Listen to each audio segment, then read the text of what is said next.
Hello, my name is Yuval Porat, and I'm the co-founder and CEO of KAZUAR.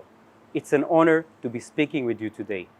I'd hoped to be with you in DC in person, but unfortunately, the recent horrifying actions of Hamas have forced me and many others living in Israel to change our plans. They've plunged the Middle East into an historic and turbulent conflict, leading me to join the Israeli effort to defend our country. As you are all aware, on Saturday, October 7th, residents of Israel's southern towns and villages and young people at a music festival faced a vicious attack by Hamas, a terrorist group ruling the Gaza Strip. This army of terrorists went house to house in dozens of locations, slaughtering families in their homes, men, women, children, babies, and the elderly. They murdered more than 1,400 civilians, wounded more than 5,000, and kidnapped at least 240 innocent people. It's crucial to understand that this is not just an attack on Israel. Citizens of 40 other nations were either murdered, are missing, or being held hostage. This was truly an attack on all humanity. At this pivotal moment in history, good must defeat evil. The North Star of the Kroc Institute for Tech Diplomacy at Purdue is to ensure technology advances freedom. Chairman Keith Kroc often says that by rallying allies, leveraging the innovation of the private sector, and amplifying our shared democratic values, we, in the free world, can secure freedom from tyranny. Standing here in Israel, I can tell you that Keith is 100% right. The fight for freedom is not hypothetical, it's real. And it takes all of us to preserve our precious freedom for our children and grandchildren.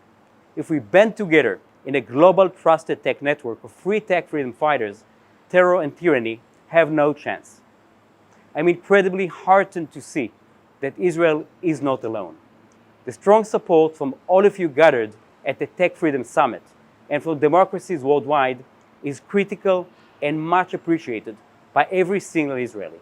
Thank you. Beyond an immediate battle that must be won, I see what's happening in Israel, Ukraine, and the escalating threat to Taiwan as part of a generational challenge faced by freedom-loving people everywhere.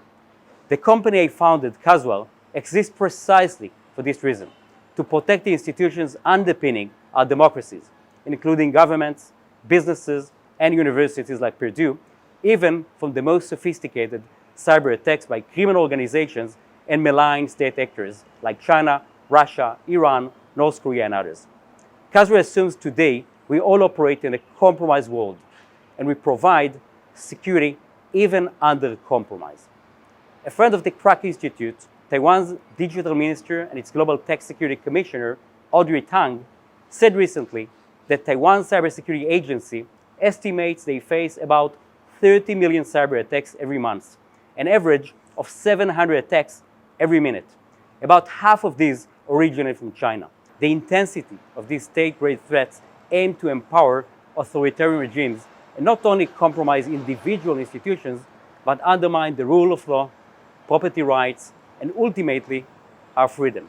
Even though a lot of us have been drafted back to service, KAZUAR never stopped operating for a moment because freedom has no choice but to win.